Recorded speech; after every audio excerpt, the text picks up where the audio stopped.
Kalau tiba-tiba hari ini lu putus, kira-kira apa yang akan lu lakuin untuk menyembuhkan luka lu itu? Biasanya ada orang yang nge-gym, jadi nulis buku, jadi menekuni hobi baru. Ada juga yang tiba-tiba caper bikin status Facebook gak jelas. Kalau wibu biasanya nonton ulang Blu-ray-nya Weathering With You. Tapi tidak dengan orang ini, karena orang ini menuntut 27 perempuan yang pernah menjalin asrama dengan dia. Ini seriusan, oh iya seriusan, dan ini tentu saja terjadi di Amerika. Mana mau saya bikin video yang dari negara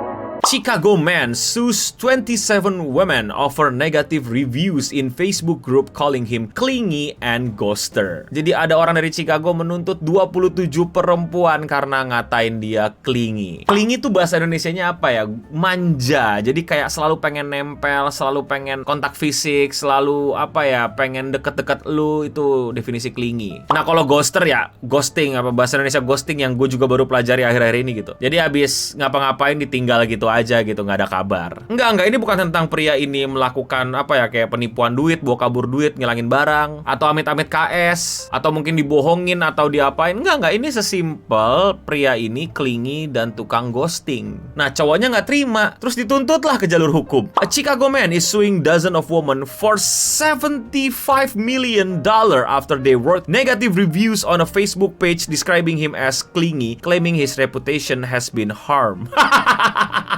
Gila, 75 juta dolar. Itu berapa kalau di Indonesia yang tunjukin, Mon? Nih gue sering dimarahin di komen kalau gue bacainnya salah, billion, million, juta, ketukar-tukar. Maaf. Gue suka susah baca dan memahaminya gitu. Ya gue gampang kecele aja gitu, million sama juta sama miliar gitu.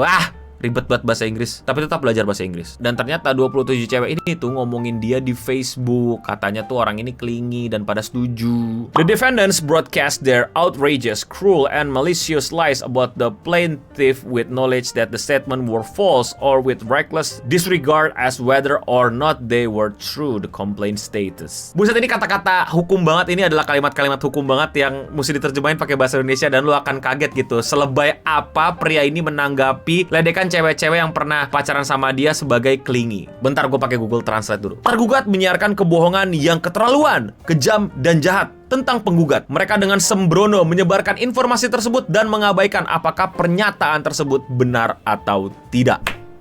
Gila, itu tuntutannya gitu loh, keterangannya gitu, kayak wow. In his complaint, De Ambrosio said the defendants made false and defamatory statement about their experience dating him. He alleged that the post led to personal humiliation, mental anguish, and suffering, emotional distress, stress, anxiety, lost earnings. Wow. Jadi 27 cewek tersebut yang bilang kalau orang ini clingy dan tukang ghosting, itu mengakibatkan beliau terkena rasa dipermalukan, serangan mental, penderitaan, kekacauan emosi, stres, anxiety, serangan jantung, gangguan kehamilan, dan janin.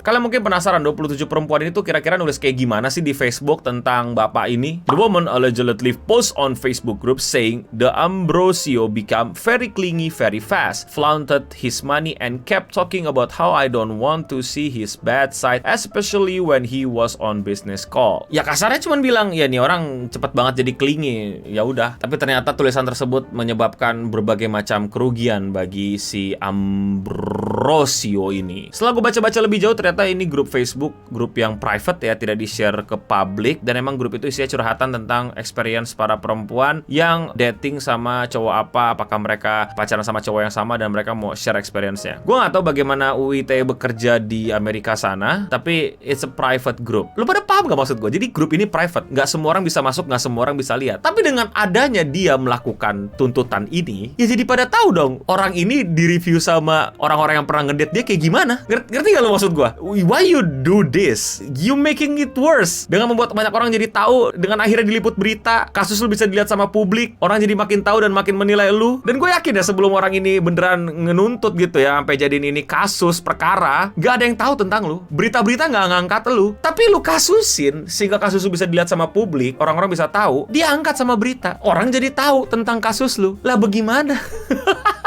Kontraproduktif gak sih? Gue nggak tahu ya ini hal yang bagaimana gitu dalam normalnya gitu. Tapi kalau menurut gue di mana-mana gue lihat ini adalah hal yang ya udah gitu loh. Apalagi kalau itu hal yang beneran terjadi gitu ya. Ya mau gimana? Yang jadi masalah itu ketika apa yang diomongin sama 27 perempuan atau siapapun ini adalah hal yang bohong, keliru atau fitnah. Setahu gue ya, gue bukan ahli hukum Amerika, tapi setahu gue defamation itu atau pencemaran nama baik di Amerika itu cuma bisa terjadi kalau ada fitnah. Dan fitnahnya itu yang jelas-jelas fitnah gitu. Bukan dikatain kayak jelek lu, bego lu, dongo lu, itu nggak bisa masuk defamation. Harus ada fakta kejadian yang terjadi dan kejadian itu tidak beneran terjadi atau itu hal yang berkaitan dengan kriminal. Misalnya ada orang di sosial media bilang Eno Bening penipu, nah itu bisa masuk defamation. Tapi kalau ada yang bilang Eno Bening jelek, ya nggak bisa masuk defamation hukum di Amerika. Tapi sekali lagi gue bukan ahli hukum Amerika, gue cuman belajar-belajar dikit. Jadi kalau misalnya kalian lebih ngerti tentang hal ini, please koreksi gue di kolom komentar di bawah. Tapi kira-kira gimana kalau kalian? Kalau misalnya kalian tiba-tiba putus dengan tidak baik-baik, dan apa yang akan kalian lakukan? Apakah kalian akan menuntut mantan kalian atau kalian malah akan namatin ulang Weathering with You yang Blu-ray? Kalau kalian suka pembahasan kayak gini, ngebahas hal-hal aneh yang terjadi di Amerika, kalian bisa support channel ini dengan sesimpel klik tombol subscribe di bawah. Kalau kalian mau support lebih dari sekedar itu, kalian bisa klik tombol join atau gabung di bawah sehingga kalian bisa menjadi member dari channel ini dan mendapatkan banyak perk. Salah satunya adalah kalian bisa punya emblem nanti kalau komen di video ini. Makanya buruan komen di bawah. Dan itulah dia Radio Singham kali ini. Kalau kalian punya berita-berita aneh tentang Amerika, kasih tahu gue di Instagram, DM aja, nanti gue bahas di video gue. Dan biar beda dikit sama Charlie, ini ada update dari berita terbaru mengenai pria ini. Yes, sudah masuk ke pengadilan kasusnya, tapi ternyata kasus yang berbeda, yaitu adalah tax fraud, pengakal-ngakalan perpajakan di sana. Jadi dia yang malah jadi kena kasus. Itulah Radio Singham untuk episode kali ini. Gue Eno Bening pamit undur diri, dan untuk kita semua, stay clean and sound.